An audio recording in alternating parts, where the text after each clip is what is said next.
அன்புள்ள நண்பர்களே, உங்களிடம் தொடர்பு கொள்வதிலே மிக பேரானந்தம் கொண்டு என் சார்பாகவும் எங்கள் குடும்ப ஆண்டாள் அறக்கட்டளை சார்பாகவும் நான் உங்களுக்கு நிறைந்த ஆசீர்வாதத்தை கூறி நான் இப்பொழுது ஆசனத்தை ஆரம்பிக்கிறேன்.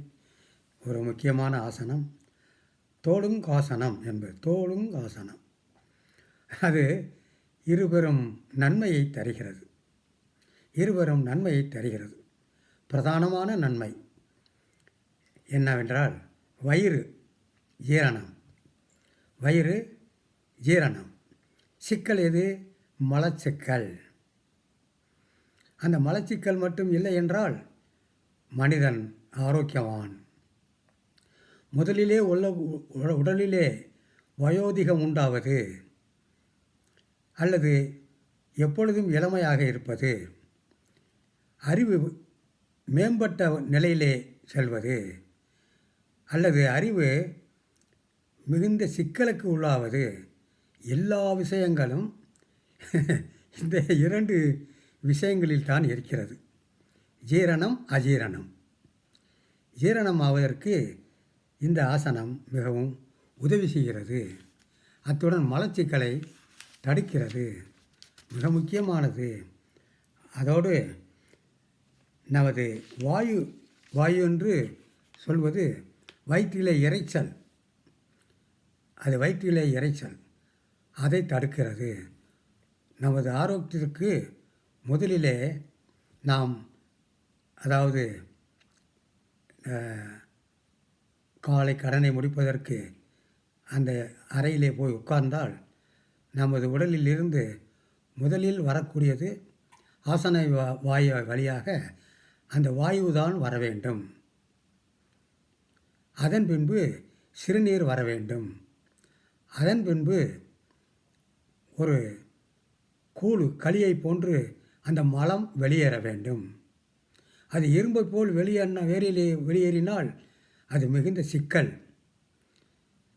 அவன் எவ்வளவு பெரிய பலசாலியாக, எவ்வளவு பெரிய அறிவாளியாக, எவ்வளவு பெரிய தலைவனாக இருந்தாலும் கூட இந்த மூன்றும் இப்படித்தான் நடக்க வேண்டும்.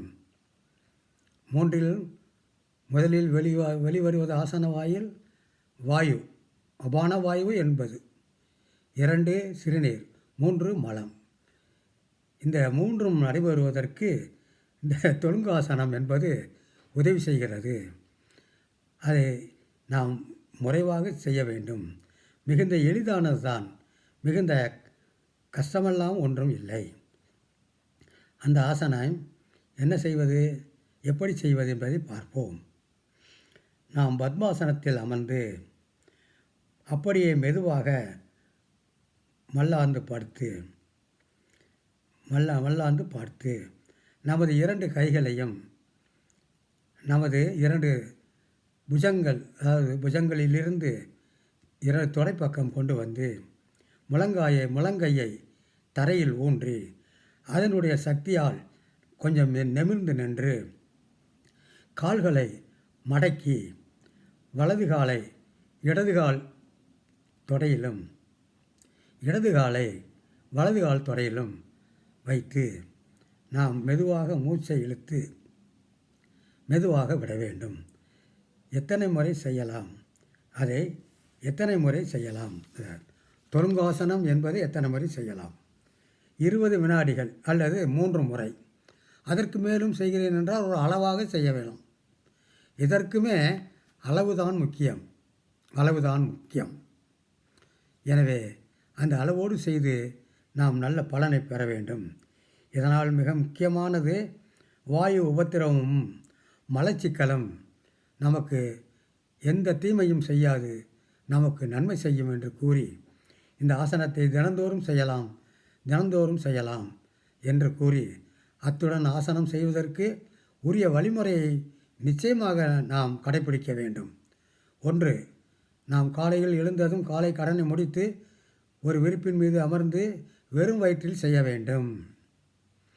அடுத்தது, அந்த நேரம் கிடைக்கவில்லை என்றால் உச்சி வேளை மத்தியானம் நம் நிழல் நம் காலடியில் விழுக வேண்டும். அதுவும் இல்லை என்றால் மாலை 6 மணிக்கு இதை செய்ய வேண்டும் என்று கூறி விடைபெறுகின்றேன். நன்றி, வணக்கம்.